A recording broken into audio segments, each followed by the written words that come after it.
hijo del millonario, pateó sin piedad a una embarazada, sin saber quién era su esposo. Antes de comenzar la historia, comenta desde qué lugar nos estás viendo. Espero que disfrutes esta historia, no olvides de suscribirte. La noche descendía sobre la ciudad, pero dentro del opulento Hotel Velarde, las luces brillaban con una intensidad casi insolente, reflejándose en el mármol pulido del vestíbulo. Mateo Velarde, heredero de una fortuna que nunca había sudado por ganar, se pavoneaba con la seguridad de quien posee el mundo. Su traje, una pieza de diseño italiano, parecía repeler no solo las manchas, sino también a las personas que consideraba inferiores, meros obstáculos en su camino dorado. Una figura se interpuso en su paso, una empleada del hotel que luchaba por mantener el equilibrio mientras cargaba una pila de toallas blancas e impecables. Era Mariana, una mujer cuyo embarazo de 7 meses se marcaba con una suave curva bajo su uniforme. El destino, con su ironía afilada, la colocó directamente en la trayectoria de la arrogancia encarnada, un encuentro que estaba a punto de desatar una tormenta impensable para todos los presentes. «Muévete, estúpida, vas a arrugar mi traje», escupió Mateo, su voz un látigo de desprecio que cortó el aire. No esperó una respuesta, no consideró una disculpa. Su pierna se movió con una rapidez cruel, un golpe seco y preciso dirigido al cuerpo de la mujer. El sonido ahogado del impacto fue seguido por el esparcimiento de las toallas, como pétalos blancos sobre la fría dureza del suelo de mármol. Mariana cayó de rodillas, un instinto protector la hizo cubrirse el vientre con ambas manos, un escudo de amor maternal contra la agresión. El dolor agudo en su costado fue opacado por la preocupación por la vida que llevaba dentro. A su alrededor, las risas de los amigos de Mateo resonaron, un coro de crueldad amplificado por los teléfonos que sostenían en alto, grabando cada segundo de la humillación para su efímera diversión. Levantó la vista, sus ojos serenos y carentes de lágrimas se encontraron con los de su agresor. No había odio en su mirada, sino una calma desconcertante, una fuerza silenciosa que Mateo no pudo comprender. En medio del círculo de burlas y la indiferencia de los espectadores, la dignidad de Mariana se erigía como un faro, iluminando la oscuridad moral que la rodeaba, confundiendo a quienes esperaban un espectáculo de debilidad. «Mi esposo no tardará en llegar», pronunció con una voz clara y firme. Las palabras, aunque suaves, cayeron con el peso de una sentencia, una bomba silenciosa que detonó en el ambiente cargado. La tranquilidad con la que habló, la certeza en su tono, sembró por primera vez una semilla de inquietud en el corazón habitualmente impasible de Mateo, una sensación extraña y desconocida para él. Los murmullos se extendieron entre los huéspedes que observaban desde la distancia, una mezcla de indignación contenida y fascinación morbosa. Nadie intervino. El miedo al poder de los Velarde era un muro invisible pero sólido. En cambio, más teléfonos emergieron discretamente, cada uno buscando capturar el drama, anticipando el festín de visualizaciones y comentarios que un video así generaría en el insaciable apetito de las redes sociales. Con una lentitud que desafiaba la urgencia de la situación, Mariana se reincorporó. Su cuerpo adolorido se movió con una gracia que contrastaba brutalmente con la violencia que acababa de sufrir. Se inclinó para recoger cada una de las toallas, su mano derecha nunca abandonando la protección de su vientre, un gesto de amor incondicional que silenció incluso a los más ruidosos. Cada toalla recogida era un acto de desafío silencioso. Mientras se alejaba con pasos pausados, un silencio denso y cargado de preguntas se apoderó del vestíbulo. Los amigos de Mateo dejaron de reír, sus teléfonos ahora parecían pesados en sus manos. La compostura de Mariana había transformado la escena de una broma cruel a un acto de barbarie, y ellos, sin saberlo, se habían convertido en cómplices. La atmósfera se había enrarecido de una forma inesperada para todos. Lo que ninguno de los presentes podía imaginar era la identidad del hombre al que Mariana llamaba esposo. No se trataba de un simple trabajador o de un ciudadano común. El secreto que envolvía su matrimonio estaba a punto de sacudir los cimientos del Imperio Velarde, una dinastía construida sobre el poder y el privilegio, pero vulnerable a la verdad que se avecinaba.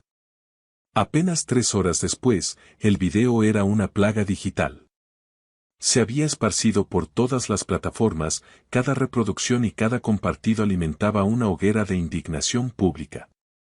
El nombre de Mateo Velarde se convirtió en sinónimo de la arrogancia de los ricos, un símbolo del desprecio de una clase que se creía por encima de la decencia humana. La tormenta mediática había comenzado con una furia incontrolable. La familia Velarde, liderada por el patriarca Santiago, había pasado 40 años construyendo un imperio. Su red de hoteles de lujo, centros comerciales y desarrollos inmobiliarios se extendía por toda América Latina. Su fortuna, estimada en $200 millones, les otorgaba una influencia que llegaba hasta las más altas esferas del poder político, un escudo que creían impenetrable. Santiago Velarde, un hombre hecho a sí mismo a base de ambición y una ética de trabajo implacable, observaba el crecimiento de su legado con orgullo. Sin embargo, en su afán por conquistar el mundo de los negocios, había descuidado la formación del carácter de sus hijos. Les había dado todo el dinero y los lujos que podían desear, pero les había negado la brújula moral necesaria para navegar por la vida. Mateo, a sus 22 años, era el producto perfecto de esa negligencia. Su vida era una sucesión de excesos, autos deportivos que cambiaba como de camisa, viajes a destinos exóticos que apenas recordaba y fiestas interminables en yates privados. El trabajo era un concepto ajeno a él, una molestia para la gente común. Su única ocupación era gastar el dinero que su padre ganaba. Su historial académico era un desastre, una colección de expulsiones de 3 universidades prestigiosas por escándalos que involucraban drogas, violencia y un profundo desdén por cualquier forma de autoridad. Cada escándalo era sofocado con dinero, cada error era barrido bajo la alfombra del poder familiar, reforzando en Mateo la peligrosa creencia de que era intocable, que las reglas no aplicaban para él. Camila, su hermana menor de 19 años, seguía sus pasos con una devoción casi idéntica. Criada en la misma burbuja de privilegios, compartía con su hermano la visión distorsionada del mundo. Para ellos, los empleados, desde los meseros hasta el personal doméstico, no eran personas con vidas y sueños, sino meros instrumentos, objetos desechables cuya única función era satisfacer sus caprichos. Mariana Herrera, por otro lado, conocía el valor del esfuerzo. Había llegado al restaurante La Perla Dorada, la joya del Hotel Velarde, hacía apenas 2 meses. Su anterior trabajo en una clínica veterinaria se había vuelto insostenible debido a su avanzado estado de gestación. Necesitaba el empleo, necesitaba el dinero para prepararse para la llegada de su bebé, una responsabilidad que asumía con serenidad y determinación. Su esposo, un hombre cuyo recuerdo le daba fuerzas, había tenido que ausentarse por un asunto laboral de suma importancia, dejándola a cargo de sostener el hogar hasta su regreso. Mariana, a sus 25 años, poseía una fortaleza que no se medía en riquezas, sino en la capacidad de enfrentar la adversidad con la cabeza en alto. Sus estudios de enfermería, interrumpidos por la falta de recursos, le habían enseñado sobre el cuidado y la compasión. La belleza de Mariana era de una clase que no necesitaba de artificios. No usaba maquillaje costoso ni vestía ropa de diseñador, pero emanaba una elegancia natural, una tranquilidad que provenía de un espíritu que, a pesar de las dificultades, no había perdido su bondad. Era esta cualidad la que la hacía destacar, una luz suave en un mundo a menudo deslumbrado por el brillo superficial del dinero y la fama. Cuando Mariana finalmente llegó a su pequeño y acogedor apartamento, pasadas las 11 de la noche, el mundo exterior ya se había incendiado. Su teléfono, un aparato modesto en comparación con los que habían grabado su desgracia, vibraba sin cesar sobre la mesa. Una avalancha de mensajes y notificaciones la esperaba, cada uno un eco digital del peor momento de su día, una pesadilla que se negaba a terminar. Amigos preocupados, vecinos que apenas conocía e incluso completos desconocidos le enviaban capturas de pantalla y enlaces al video viral. Los titulares eran sensacionalistas y brutales: mujer embarazada, agredida por millonario en hotel de lujo. Hijo de empresario humilla a empleada. La arrogancia de los ricos no conoce límites. Cada frase era una daga que se clavaba más profundo en la herida de su dignidad. El video había alcanzado 2 millones de reproducciones en un tiempo récord. La sección de comentarios era un torrente de indignación, un río de rabia colectiva que exigía justicia. Usuarios anónimos, convertidos en detectives digitales, ya habían identificado a Mateo Velarde y comenzaban a desenterrar y difundir información sobre toda su familia, exponiendo sus vidas privilegiadas al escrutinio público. Con un suspiro cansado, Mariana apagó el teléfono. El silencio que siguió fue un alivio momentáneo en medio de la tormenta. Se sentó al borde de su cama, el lugar que representaba su refugio, y acarició su vientre con una ternura infinita. Sintió las suaves patadas de su bebé, una comunicación silenciosa que le recordaba por qué debía ser fuerte, por quien luchaba en medio de esta adversidad. No te preocupes, mi amor, susurró al aire, sus palabras una promesa para la vida que crecía en su interior. Todo va a estar bien, lo prometo. Sin embargo, en el fondo de su corazón, una sensación de aprensión le decía que esto era solo el comienzo.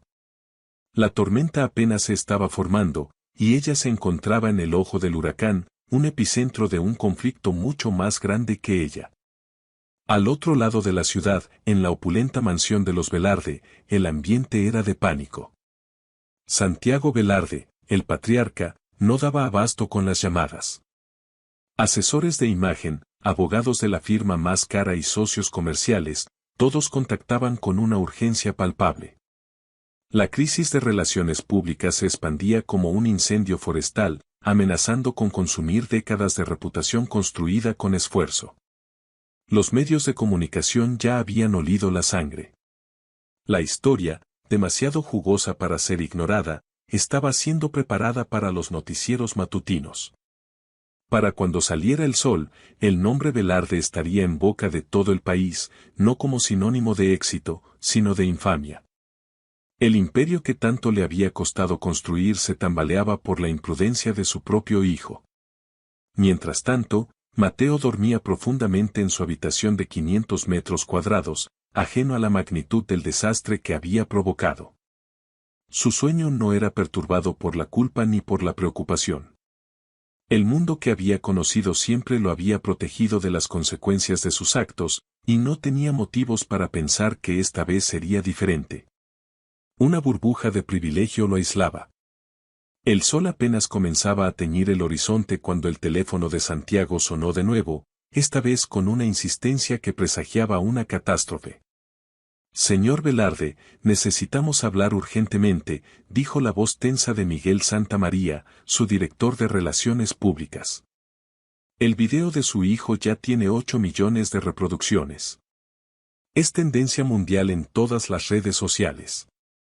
Santiago se incorporó en su cama king size, la confusión nublando su mente adormilada.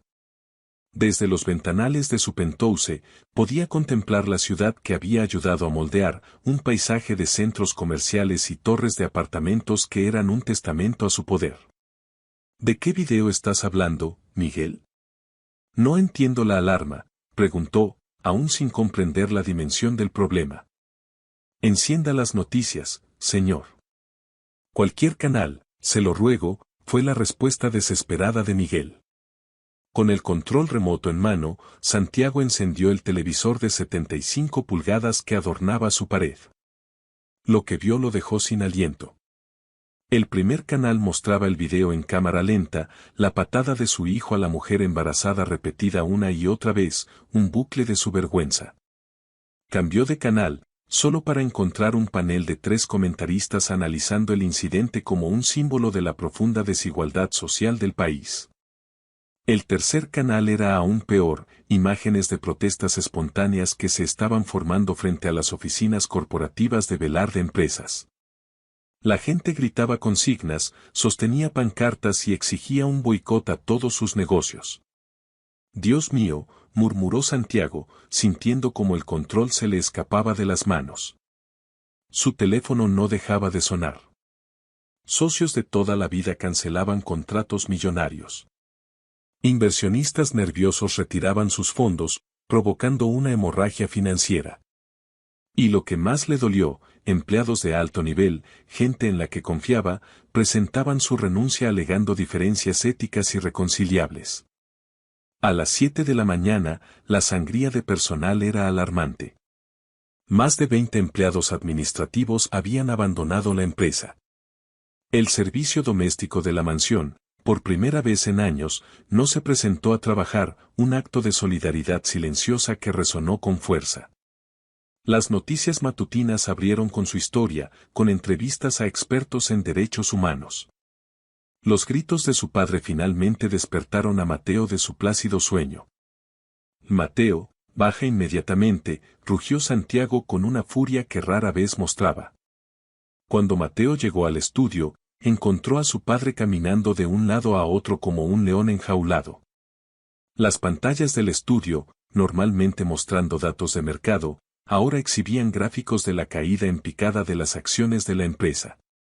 ¿Tienes la más mínima idea de lo que has hecho?, gritó Santiago, su rostro enrojecido por la ira.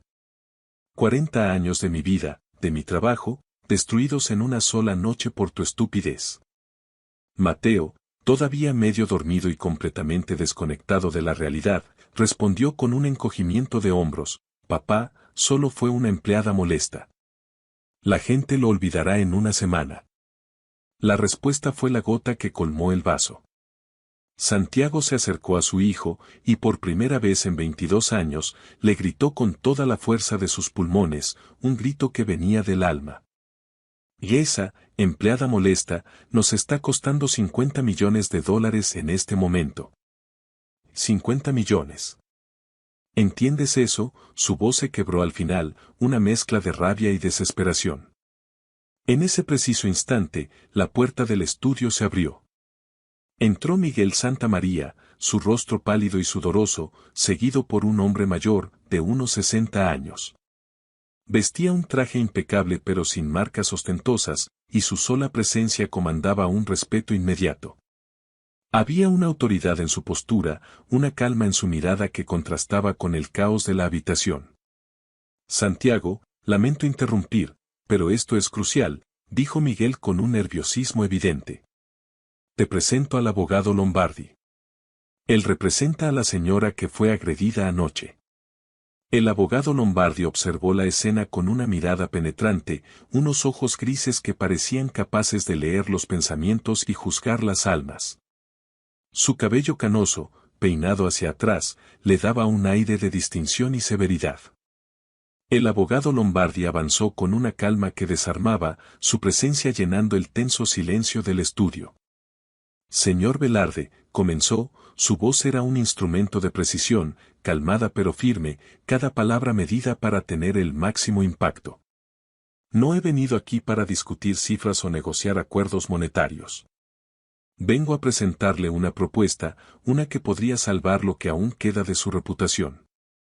Santiago, un hombre acostumbrado a resolver problemas con su chequera, fue directo al grano, impaciente por terminar con la pesadilla. ¿Cuánto quiere ella?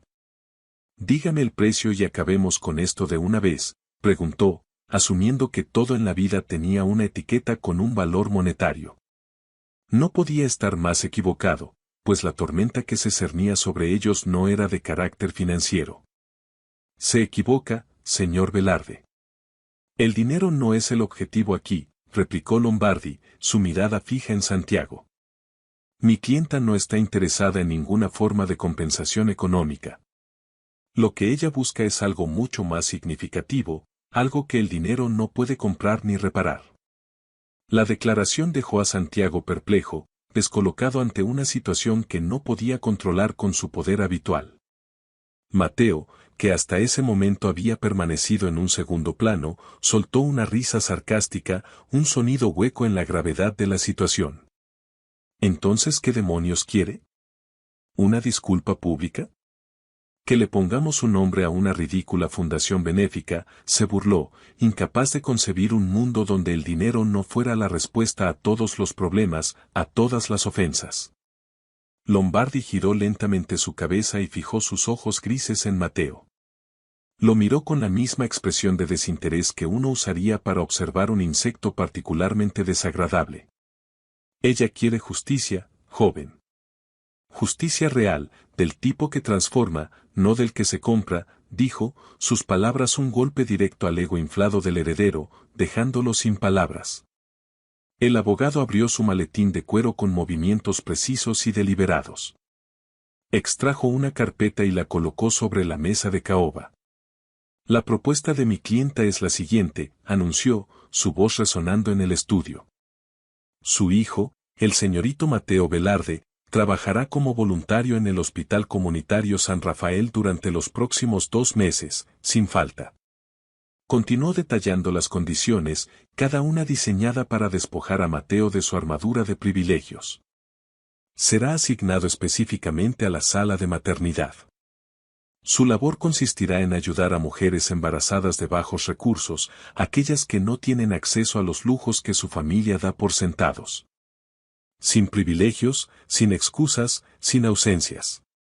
Cumplirá su horario como cualquier otro. Y eso es completamente ridículo, estalló Mateo, su rostro enrojecido por la indignación. No voy a limpiar pisos ni a cambiar sábanas sucias para nadie. Es una locura.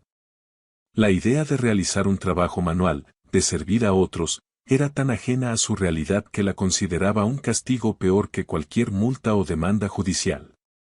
No podía concebir tal humillación. Lombardi no se inmutó ante el arrebato. La alternativa, continuó con la misma voz imperturbable, es enfrentar una demanda por múltiples cargos, agresión física, lesiones dolosas, daño psicológico y discriminación social. Nuestros abogados han hecho un cálculo preliminar. Hizo una pausa dramática, dejando que la tensión se acumulara en el aire, densa y casi palpable. La cifra estimada en compensaciones podría ascender a $120 millones, reveló, y el número pareció absorber todo el oxígeno de la habitación. Eso sin contar los costos legales, que serían astronómicos, y el daño irreparable a la imagen de su empresa, que como ya ha visto, está en caída libre. La elección, en última instancia, es suya, señor Velarde.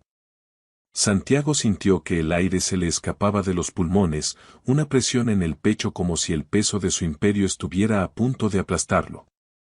La cifra era devastadora. Además, agregó Lombardi, asestando el golpe final, mi clienta ha establecido una condición que no es negociable. El servicio social de su hijo terminará únicamente cuando nazca su bebé. Hasta ese día, él deberá cumplir. Un silencio pesado se instaló en el estudio. Santiago miraba las pantallas, las líneas rojas descendentes de sus acciones, las imágenes de las protestas, los titulares de los noticieros. Veía 40 años de trabajo desmoronarse. ¿Y si acepto?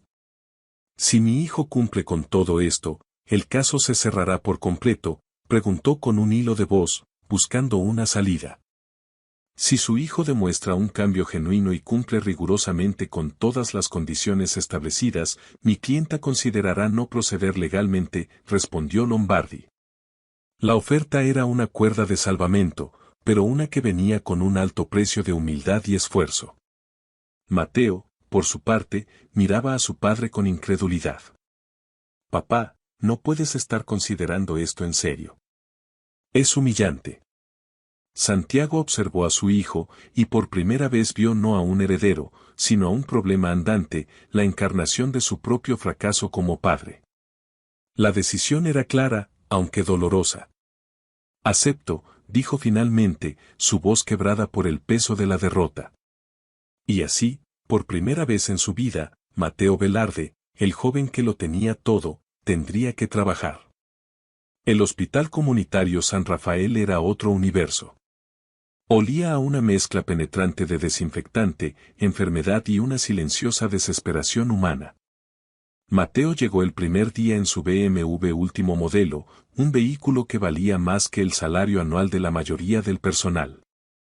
Con la arrogancia intacta, lo estacionó en un lugar reservado para los doctores, un pequeño acto de desafío.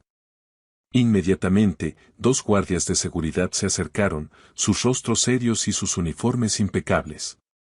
Disculpe, joven, este espacio es exclusivo para el personal médico, dijo uno de ellos con una autoridad que Mateo no estaba acostumbrado a que le dirigieran.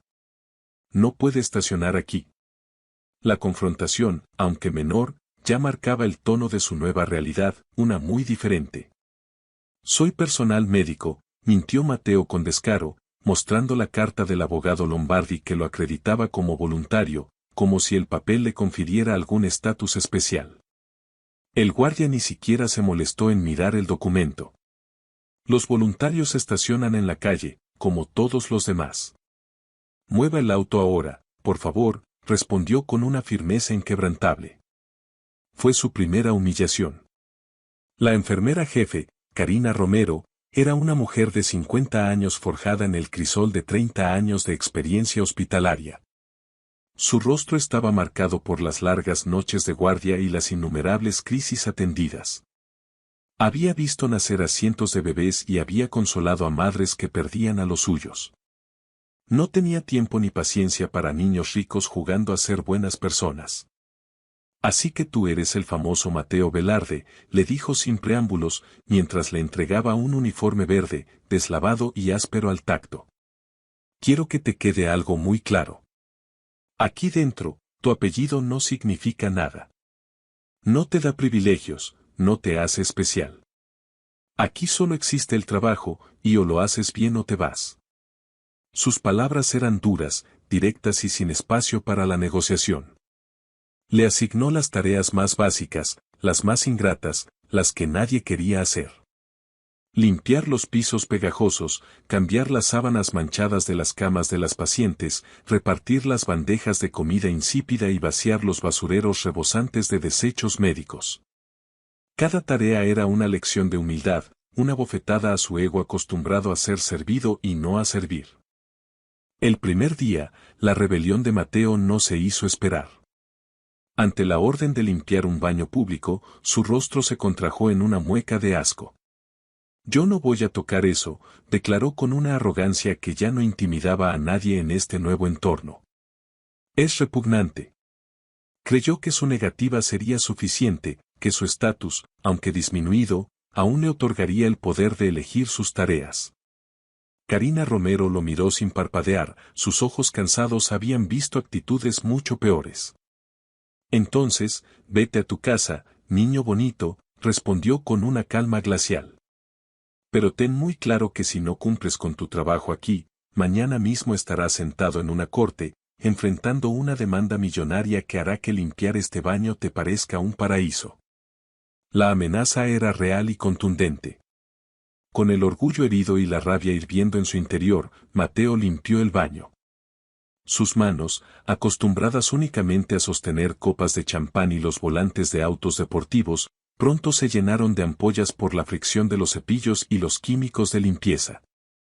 Cada movimiento era un recordatorio de su caída, de la humillación que sentía, una tortura diseñada para quebrar su espíritu. Su espalda, que nunca había conocido un esfuerzo físico real, dolía por la postura encorvada. Sus pies, siempre calzados con zapatos de diseñador, se hincharon dolorosamente por permanecer de pie durante 8 horas diarias sobre el suelo duro del hospital. El malestar físico era constante, un compañero inseparable en su nueva y miserable existencia, una que no podía evadir. El resto del personal lo trataba con una frialdad profesional, una distancia calculada. Las otras enfermeras le daban órdenes sin mirarlo a los ojos, y los médicos lo ignoraban por completo, como si fuera parte del mobiliario. Las pacientes, por otro lado, lo miraban con una mezcla de curiosidad y reconocimiento, susurrando entre ellas al identificar su rostro de las noticias virales. Durante la primera semana, Mateo intentó desesperadamente usar su influencia, la única herramienta que conocía. Usted sabe quién soy yo, le espetó a un joven médico interno que le había pedido, amablemente, que llevara unas muestras al laboratorio. El intento de intimidación fue recibido con una sonrisa irónica y una respuesta que lo dejó desarmado y sin palabras. Sí, sé perfectamente quién eres, respondió el médico sin perder la compostura. Eres el voluntario que va a tomar estas muestras y llevarlas al laboratorio de inmediato, antes de que se echen a perder. El tono del médico no dejaba lugar a discusión. No funcionó. Su apellido, antes una llave maestra, ahora era una marca de vergüenza, una etiqueta que solo generaba desprecio. Frustrado, intentó otra táctica durante la segunda semana. Llamó a su padre, esperando encontrar un aliado, un salvador.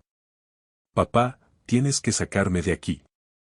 Esto es inhumano, es degradante. Estoy trabajando como un sirviente, se quejó con voz lastimera, esperando despertar la compasión de su padre. La respuesta que recibió fue un jarro de agua fría, una dosis de dura realidad. No, Mateo. Estás trabajando como lo hace cualquier persona normal en este mundo, replicó Santiago, su voz firme y desprovista de la habitual indulgencia. Y vas a continuar haciéndolo hasta el día en que nazca el bebé de esa mujer. Considera esto como la única oportunidad que tienes para enmendar el desastre que causaste. No me llames de nuevo por esto. El teléfono se cortó. Fue durante la tercera semana de su exilio hospitalario cuando volvió a verla. Mariana llegó para un control prenatal de rutina, su presencia irradiando una calma que parecía fuera de lugar en el caos del pasillo. Llevaba un vestido de maternidad sencillo y zapatos cómodos, su cabello recogido en una simple cola de caballo. Su belleza natural, sin maquillaje ostentoso, lo golpeó con una fuerza inesperada. Sus ojos se encontraron por un instante en el pasillo abarrotado. Mateo esperaba ver odio, resentimiento, o al menos un destello de rencor en su mirada. En cambio, encontró una mezcla de sorpresa y una tranquila curiosidad. La ausencia de animosidad lo desconcertó profundamente, desarmando las defensas que había construido. Era una reacción que no sabía cómo procesar. Señora Herrera, por aquí, por favor, la llamó una enfermera, rompiendo el tenso momento. Mateo la observó mientras caminaba hacia el consultorio, protegiendo instintivamente su vientre con las manos. Era el mismo vientre que él había puesto en peligro con su patada irreflexiva. Por primera vez, sintió una punzada extraña en el pecho, una sensación incómoda que no lograba identificar, el germen de la culpa. En los días siguientes, algo cambió en él. Comenzó a prestar atención, a escuchar de verdad. Las historias de las pacientes de la sala de maternidad se filtraron a través de su indiferencia. Conoció a María, una adolescente de 16 años, embarazada y abandonada por su novio. Vio su miedo, pero también su determinación de seguir adelante por su bebé, una valentía que lo conmovió. También estaba Carmen, madre de 4 hijos, cuyo esposo había emigrado a Estados Unidos en busca de un futuro mejor, dejándola sola para enfrentar un nuevo embarazo. Y Rosa, una madre soltera que trabajaba 12 horas diarias como empleada doméstica para poder costear los gastos del parto. Mujeres que luchaban con una dignidad inquebrantable, protegiendo a sus futuros hijos con una ferocidad que lo asombraba.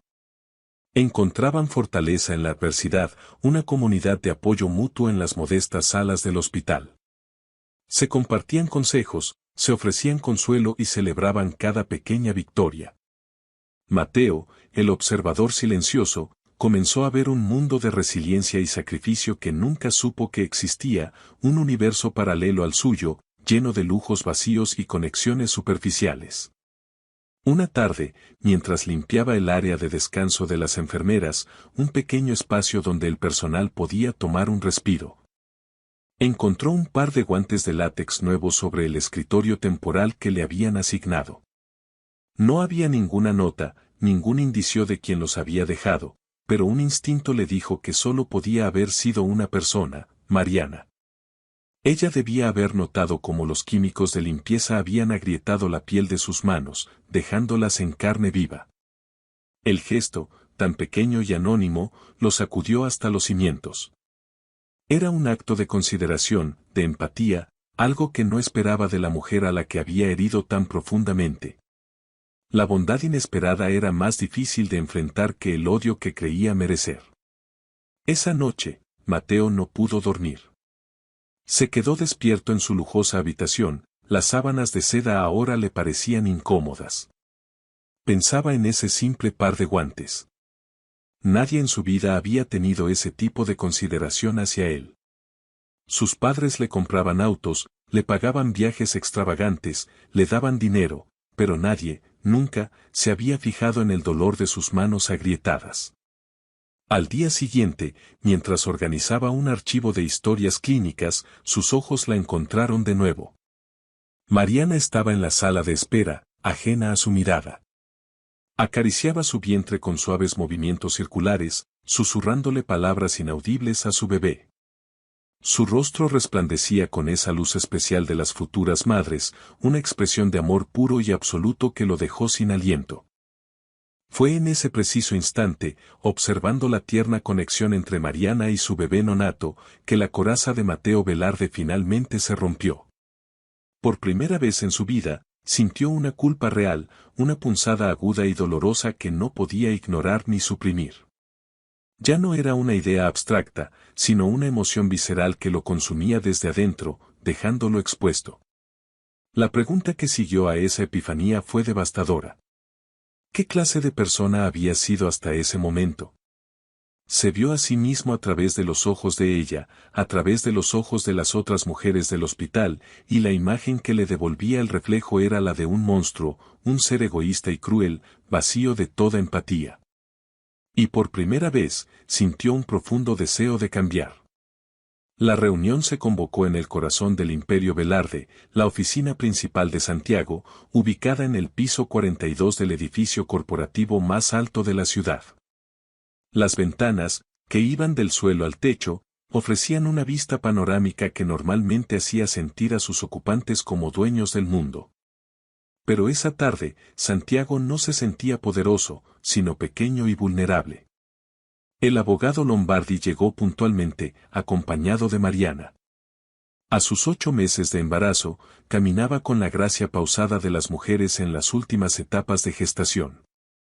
Llevaba un sencillo pero elegante vestido azul marino, y su presencia llenaba la ostentosa oficina con una dignidad tranquila que eclipsaba el lujo material que la rodeaba. Había una fuerza en ella que Santiago envidiaba. Señor Velarde, comenzó Lombardi sin rodeos, su voz cortando la tensión. Ha llegado el momento de revelar toda la verdad. Santiago frunció el ceño, confundido y alarmado. ¿Qué verdad? Pensé que este asunto estaba relacionado únicamente con la demanda por la agresión de mi hijo, respondió, su tono una mezcla de irritación y ansiedad. No estaba preparado para más sorpresas. Está relacionado con algo mucho más profundo, algo que cambiará su perspectiva por completo, replicó Lombardi mientras abría su maletín. Con la misma precisión de un cirujano, sacó una serie de fotografías y documentos, extendiéndolos sobre la fría superficie de la mesa de mármol italiano. Cada imagen era una pieza de un rompecabezas que Santiago no sabía que existía. La primera fotografía mostraba a un hombre de unos 45 años, vestido con un impecable uniforme militar. Su rostro era familiar para Santiago. Tenía los mismos ojos grises, la misma estructura facial fuerte. Sin embargo, su expresión transmitía una nobleza y una integridad que Santiago sentía haber perdido hacía décadas, un recordatorio de un camino no tomado, de una vida diferente. Santiago, permíteme presentarte oficialmente a tu cuñada, Mariana Herrera de Velarde, anunció Lombardi, y la revelación cayó en la oficina como una avalancha, sepultando a Santiago bajo su peso. Mariana está casada con tu hermano mayor, Ricardo Velarde. El hermano con el que rompiste toda relación hace 15 años por tus diferencias en la forma de tratar a tus empleados. El suelo pareció moverse bajo los pies de Santiago. Ricardo, murmuró, el nombre un fantasma en sus labios. Pero Ricardo está muerto. Murió en una misión militar en Colombia hace años, eso fue lo que me informaron. La noticia de su muerte lo había golpeado en su momento, pero la distancia entre ellos había mitigado el dolor. Ahora, esa vieja herida se abría de nuevo. Ricardo está vivo, interrumpió Mariana, su voz firme y clara, desmintiendo la mentira que Santiago había aceptado como verdad. Estuvo en misiones clasificadas durante 12 largos años. Por razones de seguridad nacional, no se nos permitía tener contacto con la familia. Era un sacrificio necesario para protegerlos a todos ustedes. La explicación era tan increíble como innegable. Lombardi continuó colocando más documentos sobre la mesa, cada uno una prueba irrefutable. Hace un año, Ricardo se retiró del ejército con los más altos honores. Se casó con Mariana hace 8 meses, poco después de su retiro. Cuando decidieron que era hora de regresar y reconectarse con la familia, fue cuando se enteró del desafortunado incidente en el restaurante. Santiago tomó una de las fotografías con manos temblorosas. Mostraba a Ricardo y Mariana el día de su boda, una celebración íntima y sencilla, rodeados de compañeros militares. La felicidad en sus rostros era genuina, un marcado contraste con la amargura que llenaba su propia vida. ¿Por qué no me contactó directamente? ¿Por qué todo este engaño?, preguntó con la voz quebrada. Porque quería ver en qué clase de personas se habían convertido, respondió Mariana con una honestidad brutal. Ricardo me pidió que trabajara encubierta en el restaurante durante algunas semanas. Quería que observara de primera mano cómo la familia Velarde trataba a la gente humilde, a los trabajadores que son la base de su imperio. Quería saber si aún quedaba algo bueno en ustedes. La revelación fue como un martillo que golpeó a Santiago. Todo fue una prueba, continuó Mariana, su mirada fija en él, sin juicio pero sin concesiones. Ricardo necesitaba saber si había alguna posibilidad real de reconciliación, si el hermano que recordaba todavía existía bajo las capas de riqueza y poder que lo habían consumido. Cada palabra era un espejo que reflejaba su decadencia moral. Santiago se dejó caer en su silla ejecutiva, sintiéndose derrotado. Y mi hijo te agredió, susurró, la vergüenza quemándolo por dentro. Tu hijo pateó a la esposa embarazada de su propio tío, corrigió Mariana, su voz sin temblar. Pateó a su futuro primo, o prima. Agredió a la mujer que su tío ama más que a su propia vida. Esa es la verdad que debe enfrentar. En ese momento de máxima tensión, la puerta de la oficina se abrió de nuevo. Entró un hombre que Santiago no había visto en 15 años, pero cuyo rostro reconoció al instante. Ricardo Velarde, a sus 45 años, se conservaba en un excelente estado físico. Su porte militar era evidente en cada movimiento, pero sus ojos mostraban una sabiduría y una bondad que Santiago envidiaba profundamente. Hola, hermano, dijo Ricardo, su voz calmada pero cargada de una historia de dolor y distancia. Santiago se levantó lentamente, sus piernas débiles. Los dos hermanos se observaron en silencio durante largos segundos, viendo en el rostro del otro el paso implacable del tiempo y el peso de las decisiones que los habían separado, creando un abismo que parecía insalvable. Ricardo, creí que habías muerto, dijo Santiago, su voz apenas un susurro. Para ti, yo estaba muerto, respondió Ricardo con una tristeza palpable. Morí para ti el día que vi cómo trataste a María, la empleada doméstica que trabajó para nuestros padres durante 20 años. ¿La recuerdas? La despediste sin pensión ni indemnización cuando enfermó de cáncer. El recuerdo, que Santiago había intentado enterrar durante años, resurgió con una claridad dolorosa. Cerró los ojos, incapaz de soportar la mirada de su hermano. Eso fue un error. Un error de juicio, intentó excusarse. No fue un error, Santiago. Fue una decisión que mostró quién eras realmente, replicó Ricardo, su voz dura como el acero. Por eso me alejé. Por eso rompí todo contacto. Se acercó a Mariana y colocó una mano protectora sobre su vientre, un gesto que lo decía todo. Cuando Mariana me contó lo que pasó en el restaurante, mi primer impulso fue venir aquí y enfrentar a tu hijo como se enfrenta a los cobardes que agreden a mujeres embarazadas, confesó, y Santiago tragó saliva. Sabiendo que su hermano era un hombre de palabra, un guerrero entrenado. Pero mi esposa, continuó Ricardo, su mirada suavizándose al mirar a Mariana, me convenció de darle una oportunidad. Ella creía, y aún cree, que puede haber algo rescatable en él, una chispa de bondad enterrada bajo años de arrogancia y privilegios. Fue ella quien diseñó todo este plan, esta prueba para ver si el cambio era posible.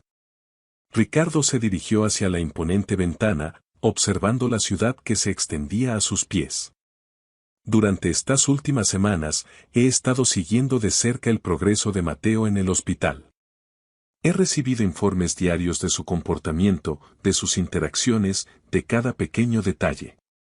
La revelación sorprendió a Santiago. ¿Has estado observándolo? ¿Cómo? Tengo contactos en todas partes, Santiago. Es parte de mi antiguo trabajo, explicó Ricardo sin apartar la vista del paisaje urbano. Sé que al principio se resistió con todas sus fuerzas. Sé que intentó usar su influencia para obtener un trato especial. Sé que se quejó amargamente y protestó por cada tarea que le fue asignada. Conozco cada uno de sus desplantes y quejas.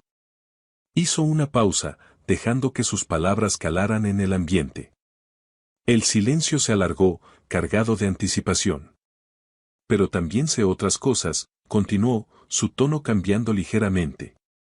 Sé que ayer ayudó a una madre adolescente, asustada y sola, a llenar los complicados formularios de admisión del hospital. Sé que hace 3 días se quedó hasta tarde, voluntariamente, para ayudar a limpiar después de una emergencia médica. Se volvió lentamente para enfrentar a Santiago, sus ojos grises fijos en los de su hermano. Y sé que ha empezado a tratar a las enfermeras con respeto, a llamarlas por su nombre, a agradecerles su trabajo. Mi sobrino, tu hijo, está cambiando, Santiago. La pregunta que debemos responder ahora ¿es un cambio genuino o simplemente una actuación para librarse del problema? Mariana, que había permanecido en silencio escuchando a los dos hermanos, se incorporó con la gracia pausada de su avanzado embarazo. Precisamente por eso, queremos proponer una última prueba, dijo, su voz suave pero firme. Una prueba final que nos mostrará la verdadera naturaleza de su transformación, si es que ésta es real y duradera como esperamos que sea. En 2 semanas, si todo va bien, nacerá nuestro bebé, continuó, su mano acariciando su vientre. Queremos que Mateo esté presente en el parto. Queremos que vea con sus propios ojos nacer a la criatura que puso en peligro. Queremos que entienda, de una manera que las palabras no pueden expresar, la magnitud real de lo que hizo, el milagro que estuvo a punto de destruir. Y después de eso, agregó Ricardo, retomando la palabra, después de que haya presenciado el milagro de la vida y haya enfrentado las consecuencias de sus acciones de la manera más directa posible. Decidiremos si existe alguna posibilidad de reconciliación familiar, si podemos volver a hacerlos velar de que nuestros padres soñaron que seríamos una familia unida. Santiago miró a su hermano mayor, una mezcla de admiración, vergüenza y una pizca de esperanza brotando en su pecho. Ricardo siempre había sido el ancla moral de la familia, y ahora le ofrecía un camino de regreso. ¿Y si Mateo no cambia realmente? ¿Qué pasará si todo esto es solo una farsa para salvarse?, preguntó, el miedo a perder a su hermano para siempre apoderándose de él. Ricardo se acercó a la mesa y recogió las fotografías una por una, guardándolas cuidadosamente en su maletín. Entonces, dijo con una tristeza infinita, habré confirmado que la familia Velarde que conocí ya no existe, que no tiene redención posible. Y nos iremos, Mariana, nuestro hijo y yo, para siempre. Y nunca más volverás a saber de nosotros. La advertencia era final. Cuando Ricardo y Mariana salieron de la oficina, Santiago se quedó solo, una figura diminuta frente a las enormes ventanas panorámicas. Contempló la ciudad que había ayudado a construir, un imperio de concreto y acero, levantado con dinero pero sin corazón. Y por primera vez en décadas, sintió un miedo real, el miedo de perder algo que el dinero no podía comprar, la posibilidad de recuperar a su hermano, de restaurar su familia. La 6ª semana de Mateo en el hospital comenzó de una manera completamente diferente. Ya no había resistencia ni quejas. Había llegado temprano, antes incluso que las enfermeras del turno matutino. Sus manos, ahora cubiertas de callos por el trabajo duro, preparaban con eficiencia y cuidado los suministros para el día. El uniforme deslavado ya no le molestaba, se sentía como una segunda piel. El olor a desinfectante, que antes le repugnaba, se había vuelto familiar, casi reconfortante. Era el olor del trabajo, del propósito, de algo que estaba construyendo dentro de sí mismo. Ya no veía las tareas como una humillación, sino como una forma de contribuir, de ser útil. Un cambio sutil pero profundo se había operado en su interior, una transformación silenciosa. Esa mañana, la rutina se rompió con el sonido de una sirena de ambulancia. Una emergencia llegó a la sala de maternidad, una joven de 18 años en trabajo de parto prematuro. Se llamaba Patricia, y había llegado sola, sin familia, sin amigos y sin dinero para cubrir los gastos médicos. El miedo y el dolor la hacían temblar, sus sollozos resonaban en el pasillo. No tengo cómo pagar, repetía una y otra vez entre lágrimas, su voz ahogada por la angustia. Mi novio me abandonó cuando supo del embarazo, y mi familia me echó de casa. Estoy sola, no sé qué hacer. Su desesperación era palpable, una nube de desamparo que envolvía a todos los que la escuchaban. Era una historia demasiado común en ese hospital. El doctor Ramírez, un hombre de 50 años conocido por su mal carácter y su pragmatismo insensible, se acercó con impaciencia. Si no puede pagar, tiene que irse al hospital público. Este es un centro privado, aquí no hacemos caridad, dijo con una frialdad que helaba la sangre, ignorando las lágrimas de la joven y el dolor de sus contracciones. Mateo observaba la escena desde el pasillo, organizando unos expedientes.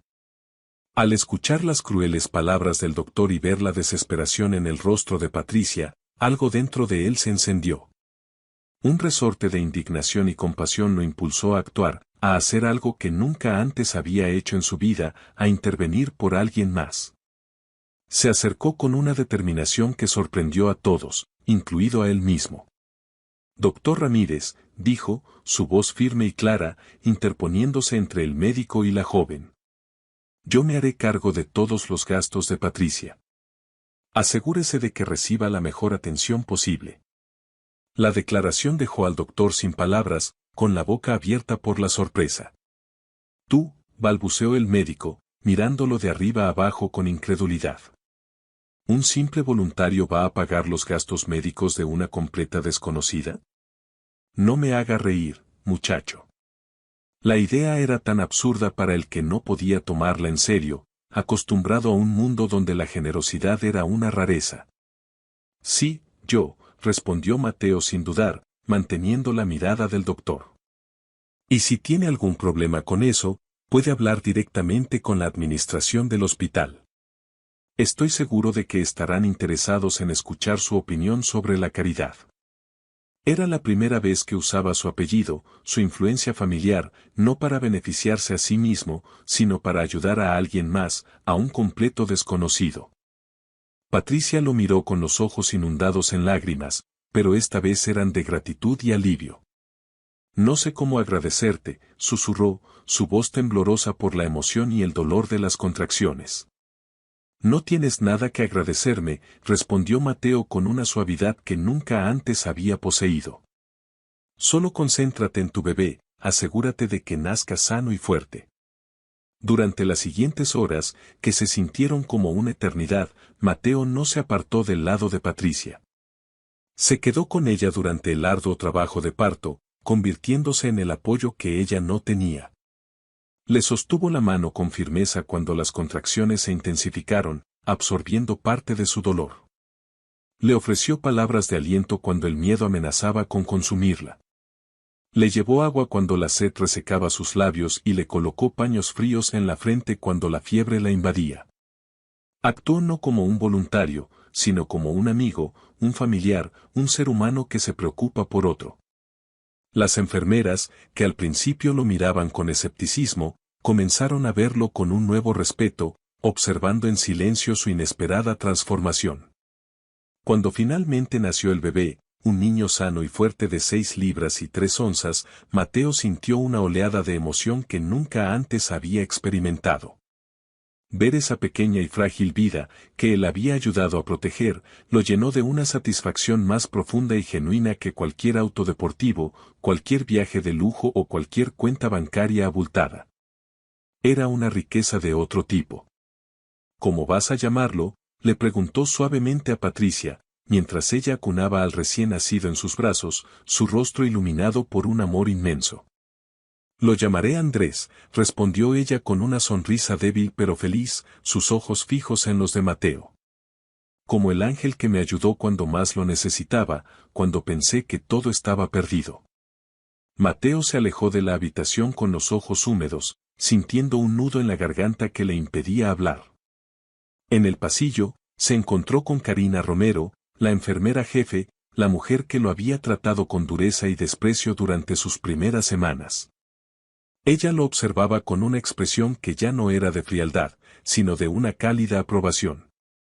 «Hiciste algo muy bueno hoy, muchacho», le dijo con una rara sonrisa que suavizaba sus rasgos endurecidos. «Ese bebé, Andrés, tiene una oportunidad de vivir una buena vida gracias a ti. No lo olvides nunca». Sus palabras de reconocimiento significaron más para Mateo que cualquier elogio que hubiera recibido en su vida, eran un bálsamo para su alma. «Solo hice lo que cualquier persona decente haría en mi lugar», respondió Mateo, restándole importancia a su gesto, sintiéndose casi avergonzado por la atención. «No, Mateo, no te equivoques», lo corrigió Karina, su voz seria de nuevo. «Durante mis 30 años en este hospital, he visto a muchas personas con mucho dinero que nunca movieron un solo dedo para ayudar a nadie». Esa misma tarde, mientras Mateo organizaba las historias clínicas, una tarea que ahora realizaba con una meticulosidad sorprendente, llegó Mariana para su último control prenatal antes del parto. Su vientre estaba en su punto máximo, y caminaba con la lentitud y la majestuosidad de una reina a punto de dar a luz. Su presencia, como siempre, traía una sensación de paz. Cuando pasó por el escritorio donde él trabajaba, se detuvo. Mateo sintió su corazón latir con fuerza, una mezcla de ansiedad y esperanza. «¿Qué tal te encuentras?», preguntó ella, su voz suave y sin rastros de la tensión de sus encuentros anteriores. Era una pregunta simple, pero cargada de un significado que ambos comprendían perfectamente. «Estoy bien, gracias por preguntar». «¿Y tú?». «Todo en orden para el gran día», respondió él, levantando la vista de los papeles. Sus miradas se encontraron, y por primera vez, no hubo barreras entre ellos. La tensión se había disipado, reemplazada por una comprensión mutua que había crecido en el silencio y las observaciones de las últimas semanas. «Supe lo que hiciste hoy con Patricia y su bebé», le dijo, y Mateo bajó la mirada, esperando encontrar sarcasmo o desconfianza en sus palabras. En cambio, cuando volvió a mirarla, encontró algo parecido a la aprobación, un brillo de respeto en sus ojos que lo llenó de un calor inesperado. Ella necesitaba ayuda desesperadamente, se justificó él. «Sí, la necesitaba», asintió Mariana. «Y tú se la diste sin dudar, sin esperar nada a cambio. Eso dice mucho de la persona en la que te estás convirtiendo, Mateo». Se quedó de pie junto a su escritorio, acariciando su vientre con esos movimientos circulares que a él le parecían hipnóticos, un gesto de amor puro que lo conmovía profundamente.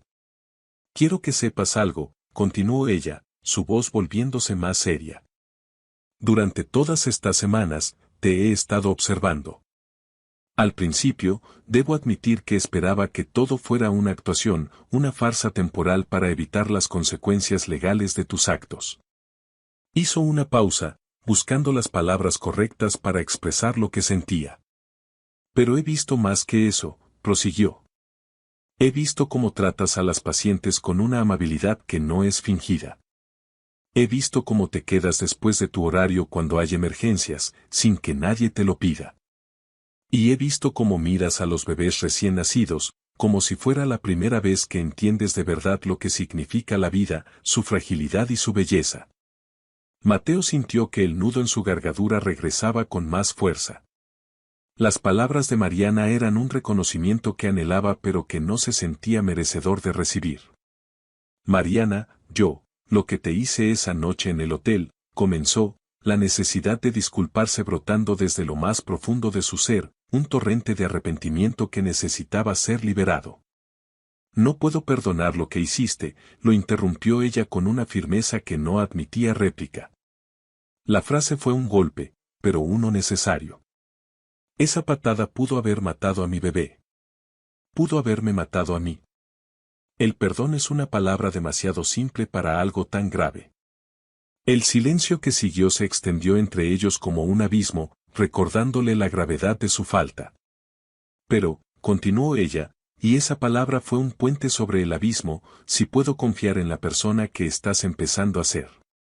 Puedo ver el esfuerzo que estás haciendo, el cambio que está ocurriendo dentro de ti. Y en este momento, eso es más importante que el perdón. Se alejó lentamente hacia el consultorio, dejándolo con esas palabras resonando en su mente y en su corazón. La conversación lo dejó temblando, una mezcla de emociones turbulentas.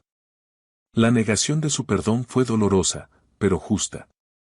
Sin embargo, su confianza en su cambio era un regalo inesperado, una semilla de esperanza que comenzó a germinar en el terreno fértil de su arrepentimiento. Se dio cuenta de que la redención no se trataba de ser perdonado, sino de convertirse en alguien digno de ese perdón.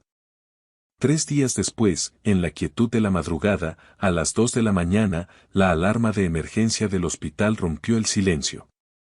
No era una sirena estridente, sino un código anunciado por los altavoces, una llamada a la acción para el personal de maternidad. Mariana había llegado, y su trabajo de parto había comenzado de forma abrupta y con complicaciones inesperadas. Mateo estaba a punto de terminar su turno nocturno, agotado pero satisfecho con el trabajo del día. Fue entonces cuando vio a Ricardo corriendo por los pasillos, una figura imponente moviéndose con una urgencia desesperada.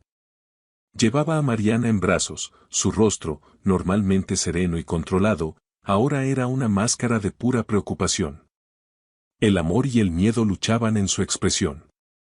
La expresión en el rostro del exmilitar era la de un hombre que había enfrentado balas enemigas y situaciones de vida o muerte sin pestañear, pero que nunca había experimentado un terror tan profundo como el de ver sufrir a la mujer que amaba. Su fortaleza, forjada en el campo de batalla, parecía desmoronarse ante la fragilidad de la vida que su esposa llevaba dentro. ¿Dónde está el doctor? Necesito un doctor, gritaba Ricardo, su voz resonando en los pasillos silenciosos. Y mi esposa está sangrando, por favor, ayúdenla. El doctor de guardia apareció de inmediato, seguido por un equipo de enfermeras que se movía con una eficiencia coreografiada, acostumbradas a manejar crisis como esta con rapidez y profesionalismo.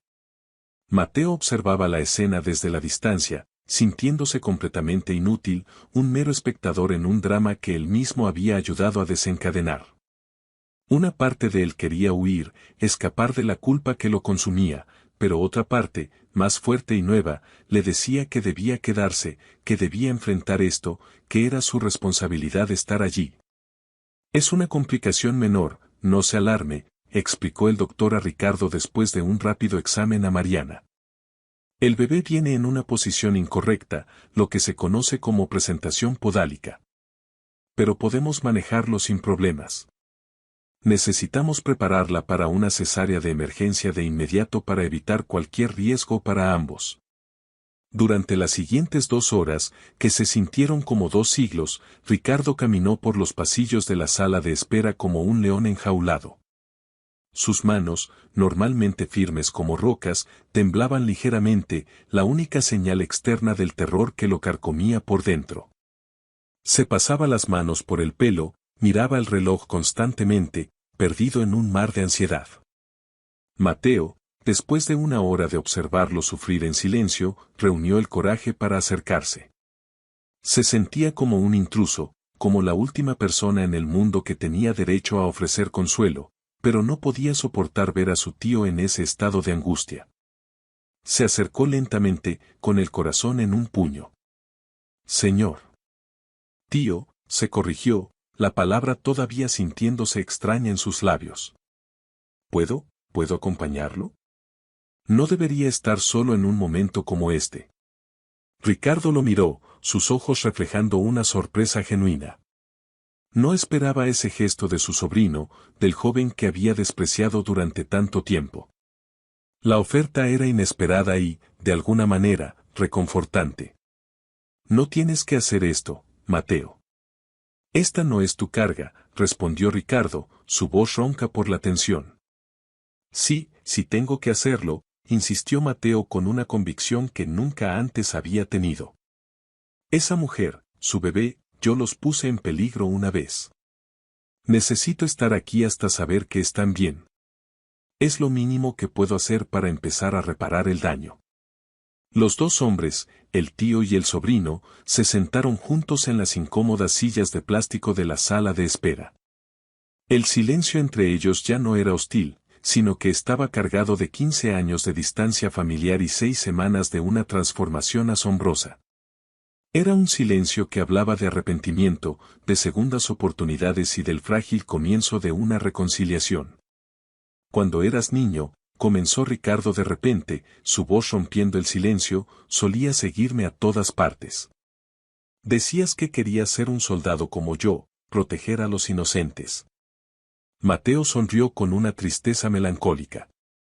Recuerdo eso. Eras mi héroe, mi modelo a seguir. No sé en qué momento me perdí, en qué momento me convertí en esto. ¿Sabes por qué me alejé realmente de la familia, Mateo?, preguntó Ricardo, su mirada perdida en la distancia. Mateo negó con la cabeza. Fue porque vi lo que el dinero y el poder les estaban haciendo a todos ustedes. Vi cómo tu padre trataba a los empleados como objetos desechables. Vi cómo tu madre hablaba con desprecio de las personas pobres, como si fueran menos humanos. Y te vi a ti y a Camila, continuó, su voz cargada de dolor, creciendo con la creencia tóxica de que eran superiores a otros seres humanos solo por haber nacido con privilegios. En el ejército, aprendí una lección vital: el verdadero valor de una persona no se mide por lo que tiene, sino por lo que está dispuesta a sacrificar por los demás. Un principio que nuestra familia olvidó.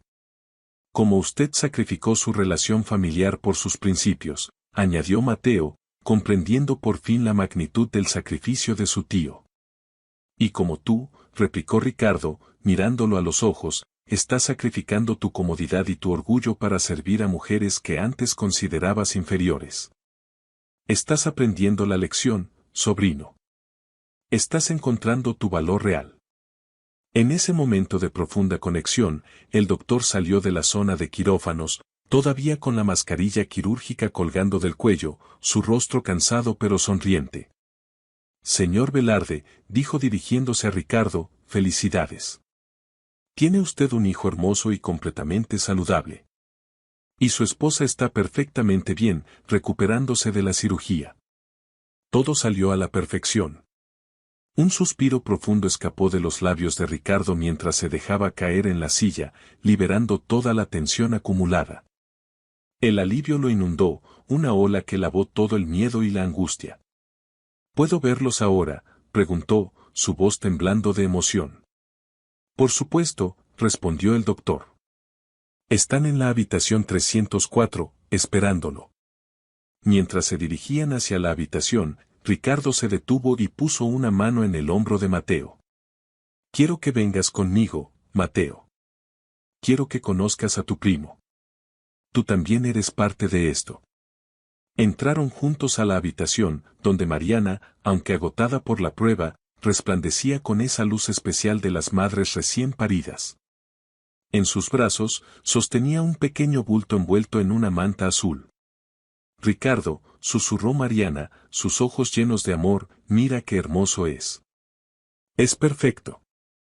Ricardo se acercó a la cama y besó la frente de su esposa con una ternura que hizo que Mateo sintiera una punzada de envidia sana. Nunca había presenciado un amor tan puro y protector. ¿Cómo vamos a llamarlo?, preguntó Ricardo. Mauricio, respondió Mariana. Como el arcángel que protege a las familias. Mateo se quedó de pie junto a la puerta, un observador silencioso de la escena sagrada que se desarrollaba ante él. Ese bebé, que ahora dormía plácidamente en los brazos de su madre, había estado en peligro mortal por su culpa. Esa mujer, que ahora irradiaba una felicidad maternal indescriptible, había sufrido humillación y terror por su arrogancia. El contraste era abrumador. Mateo, acércate, no te quedes ahí, lo llamó Mariana, su voz suave y acogedora. Él se aproximó lentamente, con pasos vacilantes, como si estuviera pisando tierra sagrada, temeroso de perturbar la paz de la habitación. ¿Quieres cargarlo?, le ofreció ella, un gesto de confianza que lo dejó sin aliento. Yo, no sé si deba, balbuceó, sintiéndose indigno. Quiero que lo hagas, insistió ella con una sonrisa amable. Quiero que sientas el peso de la vida que, al final, también ayudaste a proteger durante todas estas semanas en el hospital. Con manos temblorosas y el corazón latiéndole a 1000 por hora, Mateo tomó al pequeño Mauricio en sus brazos. El bebé era tan pequeño, tan frágil, tan perfectamente formado. En ese instante, los pequeños dedos de Mauricio se cerraron instintivamente alrededor del dedo índice de Mateo, una conexión tan simple como profunda. Y en ese momento, algo se rompió definitivamente dentro del joven Velarde. Toda la arrogancia, todo el desprecio, toda la fría indiferencia que habían caracterizado sus 22 años de vida, se desmoronaron como un castillo de arena golpeado por la marea. Comenzó a llorar. No era el llanto manipulador de un niño rico que no consigue lo que quiere. Era el llanto profundo, liberador y sanador de un hombre que finalmente entendía la magnitud de sus errores y la abrumadora belleza de la redención. Las lágrimas limpiaban su alma, lavando años de egoísmo y ceguera autoimpuesta. Era un bautismo de humildad. Lo siento, susurró entre sollozos, mirando alternadamente al bebé, a Mariana y a Ricardo. Lo siento muchísimo. Desde el fondo de mi alma, lo siento. Las palabras eran insuficientes, pero eran todo lo que tenía. Eran honestas, crudas y venían de un lugar de profundo arrepentimiento. Eran el comienzo de su nueva vida. Lo sabemos, sobrino, respondió Ricardo, colocando una mano firme y reconfortante en el hombro de Mateo. Y ahora que lo sientes de verdad, ahora que lo entiendes, podemos empezar a ser una familia otra vez. Afuera, el amanecer comenzaba a pintar el cielo de colores dorados y rosados, como si el mundo entero celebrara el nacimiento de Mauricio y el renacimiento de Mateo. 5 años después, el jardín de la mansión Velarde era irreconocible. Donde antes se erigían ostentosas estatuas de mármol y fuentes que desperdiciaban agua, ahora crecían árboles frutales cuyas ramas se ofrecían generosamente a los niños del vecindario. Donde antes había un césped perfectamente cortado que nadie osaba pisar, ahora había un alegre parque infantil. Mateo, ahora un hombre de 27 años con una serenidad en la mirada que antes no poseía, empujaba suavemente el columpio donde su primo Mauricio reía con la alegría pura de sus 5 años. El niño había heredado los ojos grises de la familia Velarde, pero tenía la sonrisa bondadosa y la compasión de su madre, una combinación perfecta de fuerza y ternura. Tío Leo, ¿me cuentas otra vez la historia de cuando trabajabas en el hospital?, preguntó Mauricio con esa curiosidad infinita de los niños. Pero si ya te la he contado 1000 veces, campeón, respondió Mateo con una sonrisa. Lo sé, pero me gusta. Sobre todo la parte donde ayudaste a nacer al bebé de Patricia, el que se llama como mi segundo nombre. Mateo sonrió ante el recuerdo. Patricia y su hijo Andrés, ahora también de 5 años, se habían convertido en parte de su familia extendida. Gracias a una beca completa financiada por la nueva Fundación Velarde, Andrés estudiaba en la misma escuela privada a la que antes solo asistían los hijos de los millonarios. El cambio había sido profundo y sistémico. Está bien, te la contaré, cedió Mateo, pero después tienes que ayudarme a preparar la cena para todos, ¿trato hecho? Desde la terraza de la casa, Mariana observaba la escena con una sonrisa, acariciando su nuevo vientre. Estaba embarazada de nuevo, esperando una niña a la que llamarían Esperanza, un nombre que lo significaba todo para ellos. Ricardo se acercó por detrás y la abrazó, colocando sus manos sobre las de ella en un gesto de amor y protección. ¿En qué piensas, mi vida?, le preguntó suavemente. En lo extraña y maravillosa que es la vida. Hace 5 años, jamás habría imaginado que tendríamos esta familia tan hermosa, ni que tu sobrino se convertiría en el hombre increíble que es ahora. Santiago Velarde, el patriarca, había tomado una jubilación anticipada. Ya no dirigía su imperio con puño de hierro. En su lugar, había canalizado su energía y sus recursos en la fundación, que ahora ofrecía trabajo digno, seguro médico y guarderías a cientos de madres solteras. Pasaba sus días enseñando a Mauricio a pescar en el estanque que había mandado construir en el jardín. Camila, la hermana menor de Mateo, también había experimentado su propia y profunda transformación. Inspirada por el cambio radical de su hermano, ahora dirigía un centro de acogida para mujeres embarazadas en situación de vulnerabilidad. Usando su energía y sus contactos para crear un refugio seguro para quienes más lo necesitaban. Papá, mamá, ¿puedo quedarme a cenar esta noche?, preguntó Mateo acercándose a la terraza con Mauricio de la mano. Esta es tu casa, hijo. Siempre puedes quedarte, no tienes ni que preguntar, respondió Ricardo. Pero todos sabían que Mateo tenía su propio apartamento, un lugar modesto cerca del hospital donde ahora trabajaba como coordinador de voluntariado. Había terminado sus estudios de enfermería, especializándose en cuidados neonatales. Su misión ahora era guiar a otros jóvenes privilegiados, a menudo enviados por los tribunales o por sus padres desesperados, a descubrir el valor del servicio social. Usando su propia historia como un poderoso testimonio de que el cambio es posible, de que la redención existe. Mientras preparaban la cena juntos, la cocina se llenó de risas y conversaciones. En un momento, Mauricio se detuvo y miró a su primo con la honestidad brutal de los niños. Tío Leo, ¿es verdad que antes eras malo? Mateo dejó de cortar las verduras y se agachó para quedar a la altura de su primo. Sí, Mauricio. Antes era muy malo. Lastimé a tu mamá cuando estaba embarazada de ti. Pero ya no eres malo, afirmó el niño con una certeza absoluta. Trato de ser bueno todos los días, respondió Mateo. A veces es fácil, a veces es difícil, pero tú y tu mamá me ayudan a recordar por qué vale la pena intentarlo cada día. Mauricio reflexionó seriamente. Mi mamá dice que las personas pueden cambiar si realmente quieren. Y dice que tú cambiaste porque aprendiste a amar.